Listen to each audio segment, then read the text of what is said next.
Assalamualaikum warahmatullahi wabarakatuh.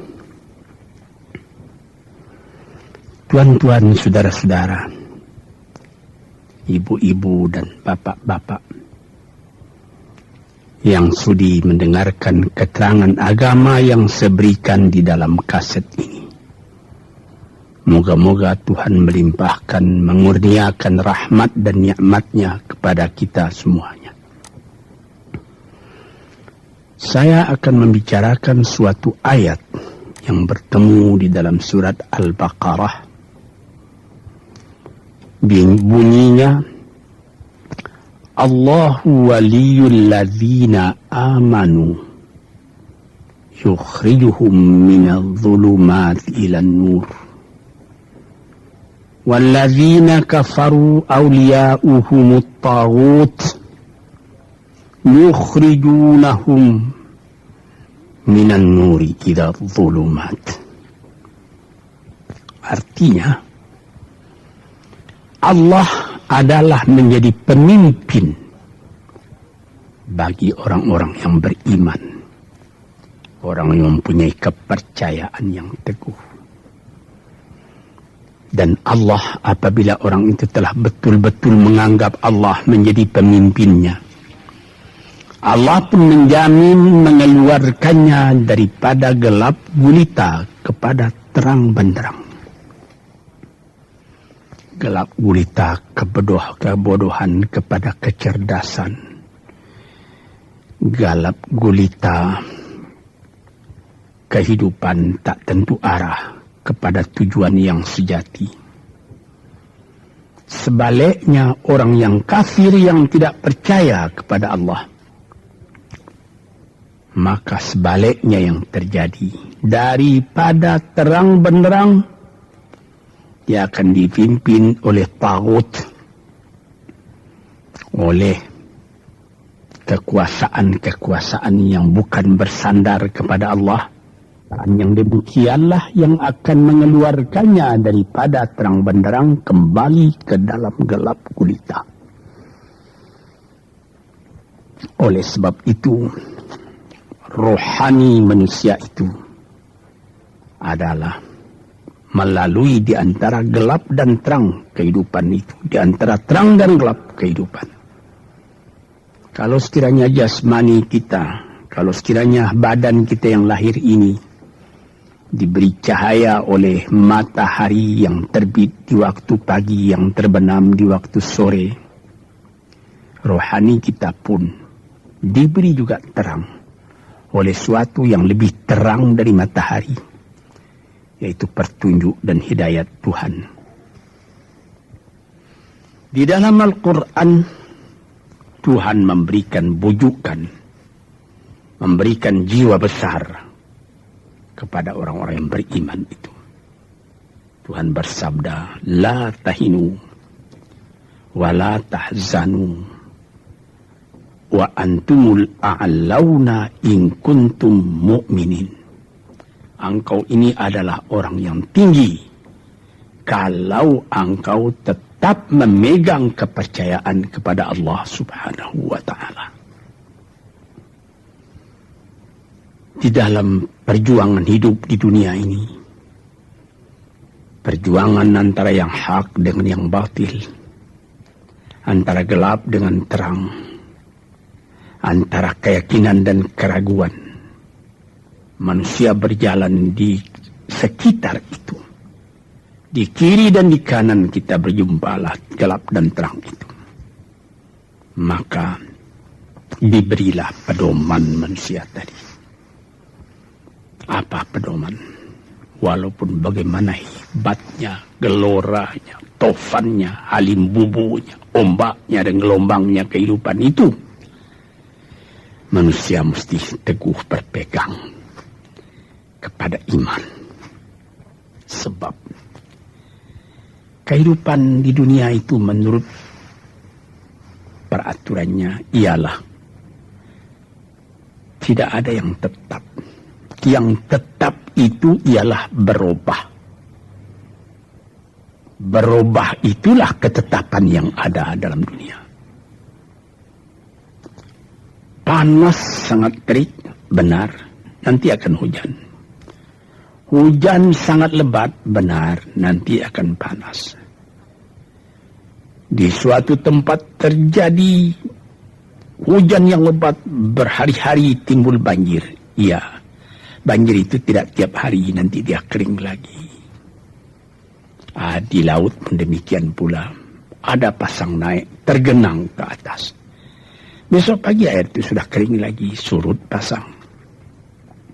Begitulah kehidupan di dunia itu.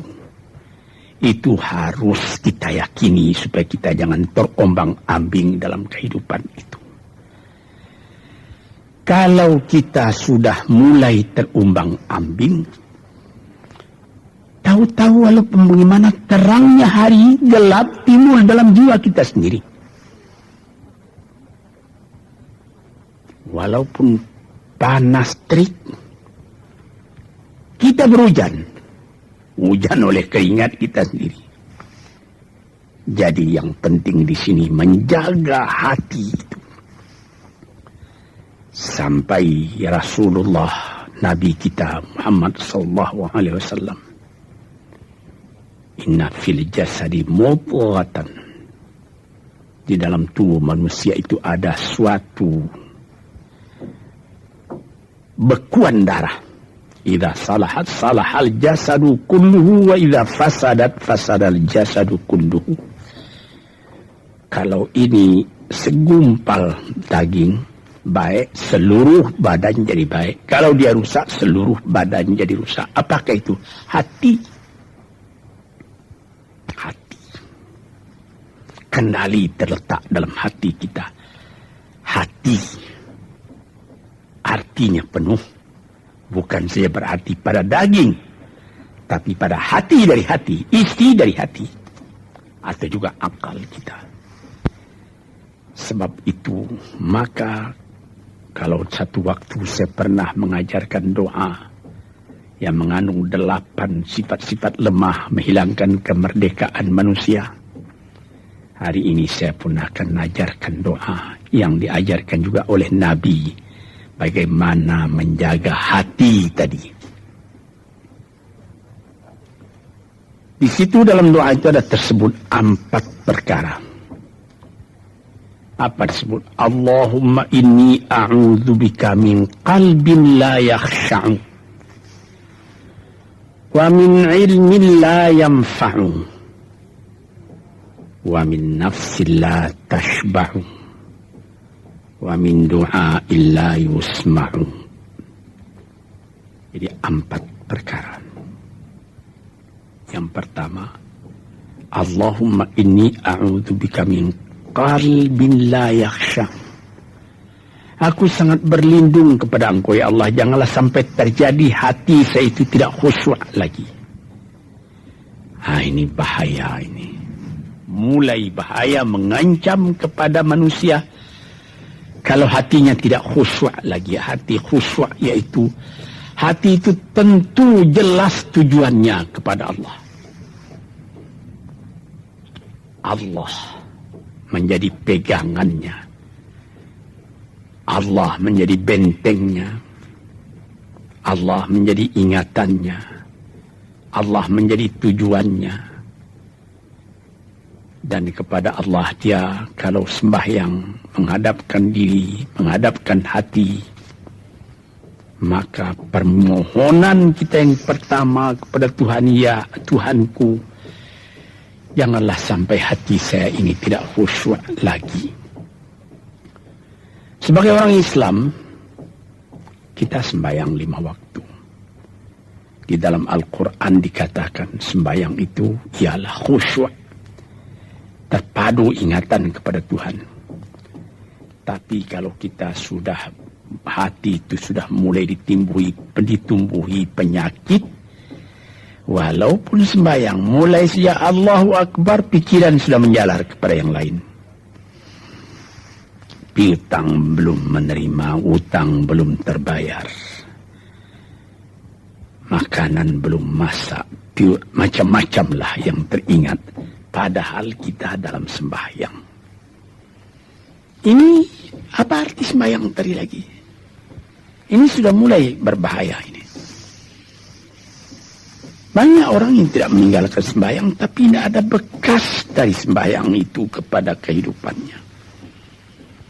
Di dalam sembahyang kita baca, inna salati wa nusuki wa mahyaya wa mamati lillahi rabbil alamin. Sesungguhnya sembahyangku dan ibadatku dan hidupku dan matiku sama sekali terserah kepada Allah. Ini dirasakan dalam hati, bukan cuma disebut di dalam mulut. Sebagaimana dikatakan, bukan jadi lip service sebagai seput tangan penggosok-gosok mulut, bukan begitu. Yang dari hati. Kalau sudah dari hati yang khusyuk, ini berbekas kepada kehidupan. Aku tak takut menghadapi segala keadaan dalam hidup, sebab hatiku bertali dengan Tuhan. Dari Tuhan aku datang, kepada Tuhan aku akan kembali. Ini namanya hati yang khusyuk. Tapi kalau sekiranya bacaan tetap fasih, tapi tidak ada lagi dari hati, melainkan rutin saja. Mayang 5 waktu sehari semalam, tapi tidak merubah kepada perangai, tandanya sembahyang tadi tidak khusyuk. Ini yang pertama kita minta kepada Tuhan. Janganlah sampai kita mempunyai hati yang tidak khusyuk, hati yang tidak teringat kepada Allah. Kalau hati tidak ingat lagi kepada Allah, maka segala pekerjaan yang terlarang sudah ringan saja kita mengerjakan. Menipu, berdusta, membujuk orang lain mengerjakan perbuatan yang salah, mencela, memaki, itu karena tidak ingat kepada Allah, cuma ingat kepada diri sendiri saja. Ini yang pertama. Yang kedua dikatakan, wa min ilmin la yanfa'. Dan aku berlindung kepada Engkau ya Allah daripada ilmu yang tidak memberi manfaat. Padahal disebutkan oleh ahli-ahli, ilmu yang memberi manfaat itu membawa manusia kepada iman. Al-ilmu yad'u ilal iman. Ilmu itu membawa manusia kepada iman. Sekarang sudah ilmu banyak, tapi tidak membawa kepada iman, melainkan membawa kepada celaka. Sudah maju kepandaian orang, ilmu, pengetahuan orang, teknologi orang, sains orang, knowledge orang, dan segala macamnya. Tapi tidak ada manfaatnya kepada manusia. Cuma bahaya karena ilmu tadi yang datang kepada manusia.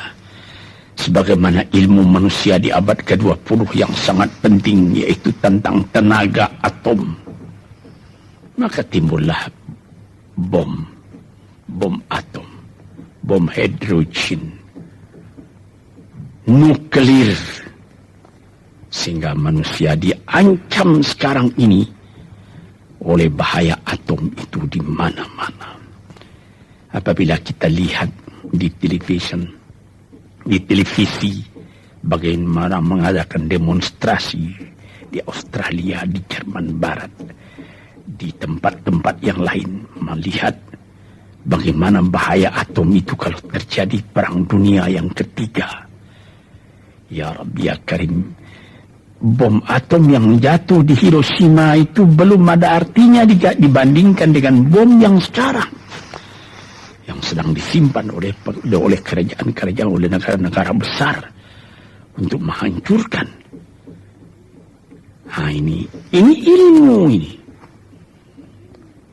Tetapi ilmu yang membawa bahaya, bukan saja tidak memberi manfaat, bahkan memberi bahaya. Di sini terasa oleh kita bahwa ilmu yang ada itu pun mesti dikembalikan atau dikendalikan oleh iman.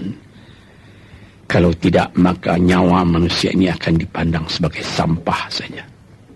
Dijatuhkan satu bom hidrogen ke dalam kota Jakarta ini, na'udzubillahi min dzalik. Umpamanya dimasukkan ke kota Jakarta ini satu bom hidrogen saja, itu sudah habis penduduk Jakarta yang lebih dari 5 juta ini. La haula wala quwata illa billah. Ini minta kepada Tuhan, ya Allah, majulah ilmu manusia, majulah teknologi manusia, tetapi jangan hendaknya kemajuan itu membawa kepada bahaya. Jangan ilmu pengetahuan itu membawa kepada yang tidak memberi manfaat. Ini doa yang kedua kepada Allah, Tuhan sarwa sekalian alam.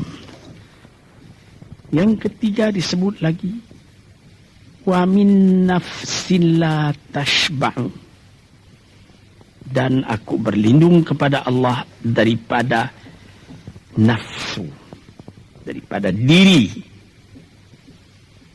daripada ego, daripada tiap-tiap masing-masing diri ini yang tidak merasa kenyang.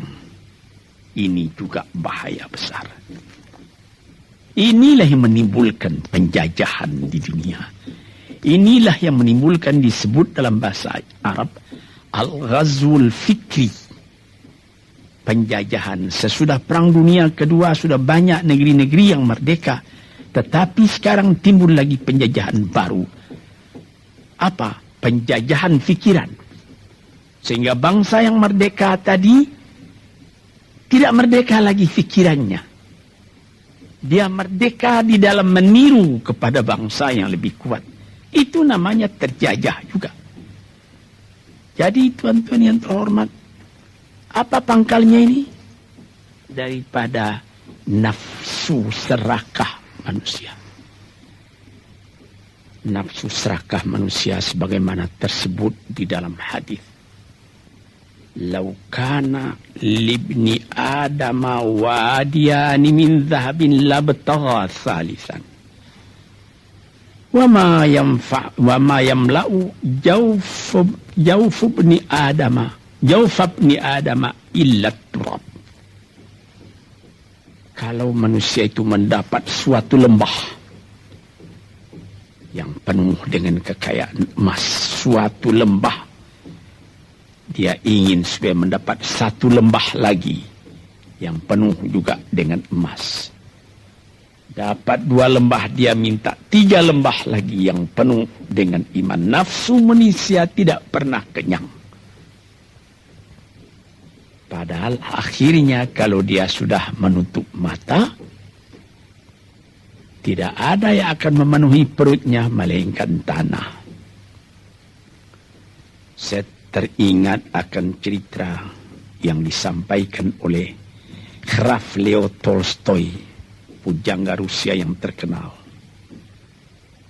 bahwa orang yang tidak mempunyai nafsu yang kenyang itu, pada suatu hari katanya, ada satu orang kaya mempunyai tanah yang luas.